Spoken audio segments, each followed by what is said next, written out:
Hello everyone, welcome to Joe Consume Cinema. I'm your host, Aethelwald the Underestimated, and today we have The Last Kingdom, Season 3, Episode 5. So I can't believe that happened. I never in a million years thought Aethelwald would kill Ragnar the Younger like that. I really thought he was going to go into that tent and get himself killed, but he pulled it off, so all things considered, respect, because I really thought he was done for. So overall, I do think that Aethelwald is being very short-sighted. He has quite possibly some of the worst allies that he could pick. Now, granted, he doesn't have a lot of options in doing that. He has to side in some way with the Danes, as they're the only ones with a large enough army to actually oppose Alfred and put him in a position where he might potentially become king. But again, even if he ever were to become king, he would be a pauper king. The Danes would keep him around for their own amusement. He would be a rubber stamp for whatever they wanted to do. It's just basically a king in name only. It's not worth it, in my opinion. Aethelwald's overall advantage is he doesn't care about this idea of united England. He just wants the kingdom of Wessex. So if he has to burn everything else around it to get to that point, then that's what he's going to do. It's much harder for Alfred to try to defend all that he has than for Aethelwald to sow division, unite common enemies against Alfred for his own means. And speaking of untrustworthy allies, that Canute guy, right now I think his main focus is taking young Ragnar out of the equation and then allowing himself the opportunity with Brita. I'm not so sure that's going to go as well as he hopes. But yeah, that character is pretty clever. I think the play now is to position Bloodhair as the new leader of this army, and he's kind of like a second in command. In fact, I wouldn't even be surprised if at some point Canute kills Aethelwald because he's the only one that knows the truth. He's probably just going to blame Uhtred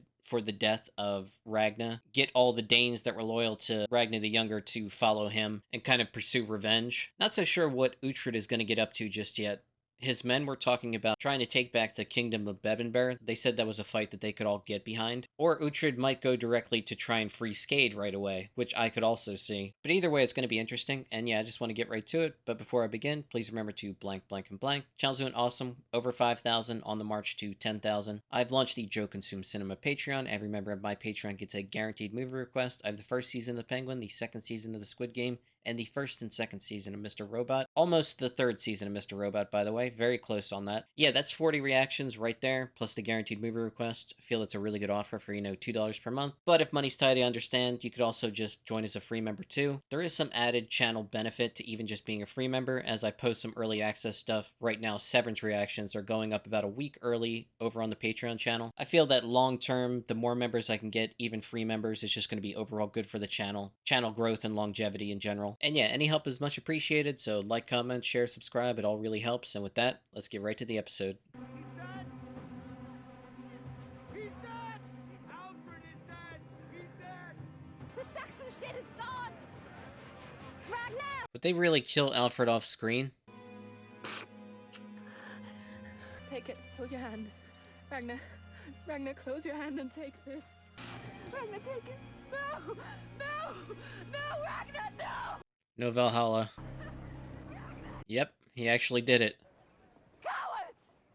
All of you! You had to kill him while he was sleeping! The knife was in her hand. It was Ragnar's sword in her belly. Why would she kill him? How? Maybe it was you who killed him. Oh shit. Nothing has changed. Everything has changed. We go on. Though I did not know him well, he was a good man. A brave warrior. There's no way Alfred died off screen, right? Is this a little bit of subterfuge on their part? Not so sure how I feel about this romance here. If you were dropping us. Something I would enjoy and then regret.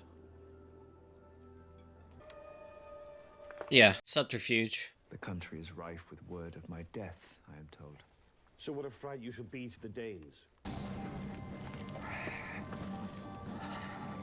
think this is the last of Alfred. Some of his men believe this to be a sign. For Ragnar to die without his sword means the battle can't be won. You must convince them otherwise. It was either you or Bloodhair who killed Ragnar. Rita was always smart. Ragnar did not appreciate nor deserve your love.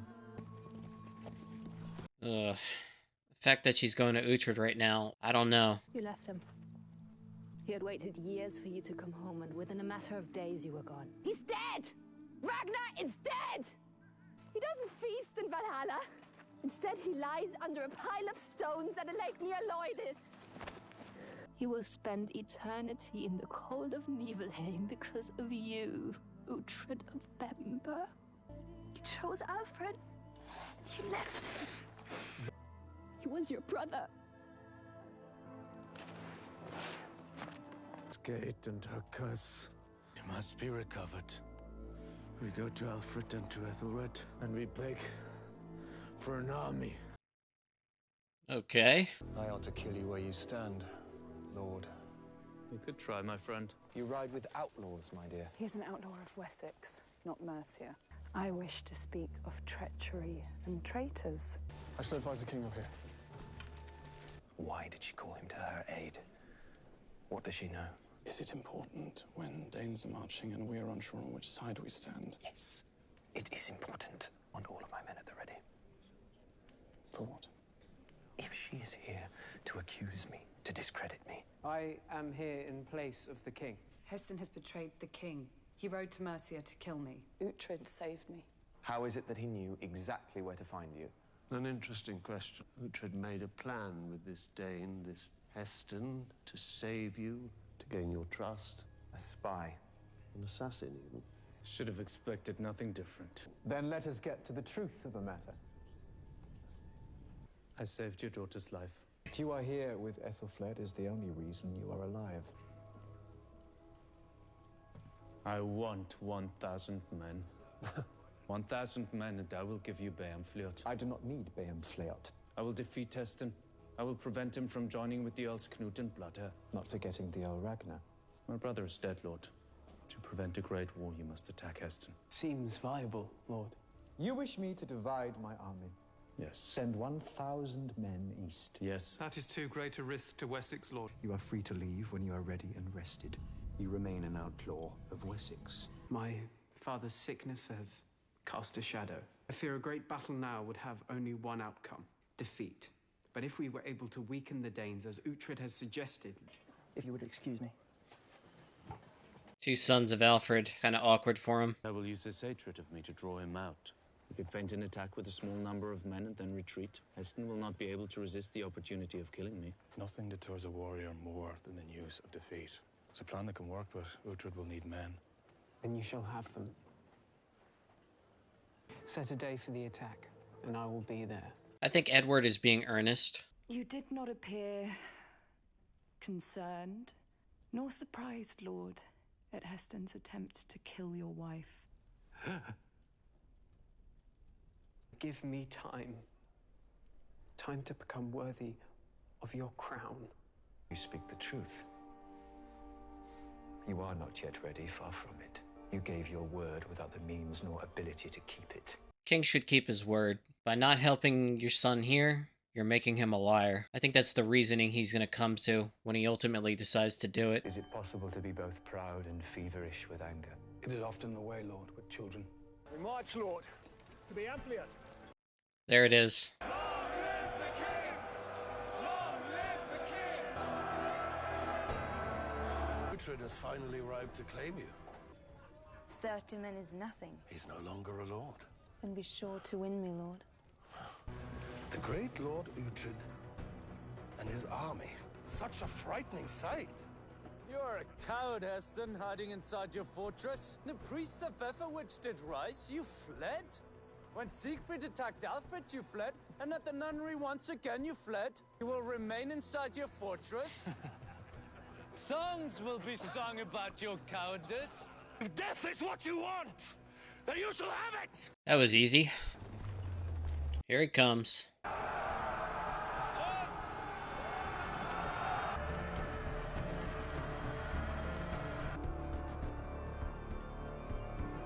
I do like it when a plan comes together. Lord, where's Zafra's army?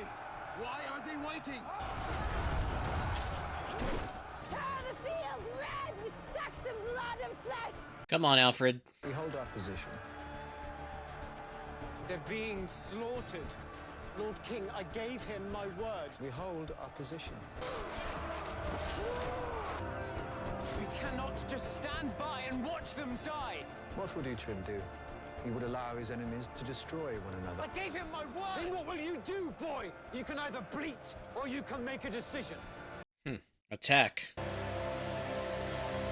Okay, took some time just to gather my thoughts. That was episode 5. Really good. So dealing with the aftermath of young Ragnar's death, the fracturing of the Danish forces is very apparent. Brida went to tell Uhtred what had happened, blames him for it, sees him leaving as, the weakness that brought this about.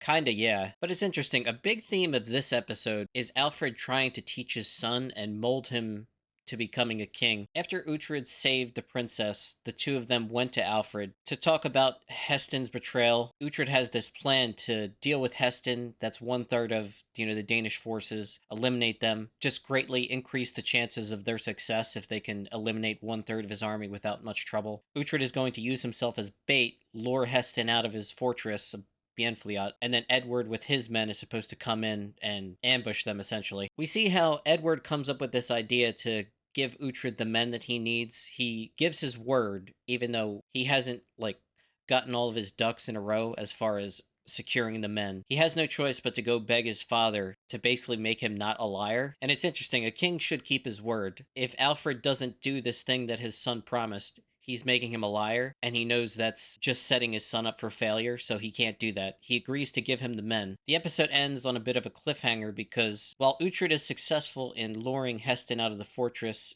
and engaging them to attack, Alfred is behind the tree line with his men, just watching it all unfold. Edward is getting anxious, wants to intervene. Alfred is essentially saying, if you really believe in this, give the order to attack, charge in. Trying to bring that courage out of him because he said he was concerned about losing a very large battle. It's not something he's ready for. I think next episode is going to begin with Edward ordering an attack and him just charging in, which is exactly what Alfred wants him to do, to show that courage, to actually take that chance. So yeah, it was pretty damn good, and honestly, I just want to get right to the next one. So as always, thanks for watching, and peace.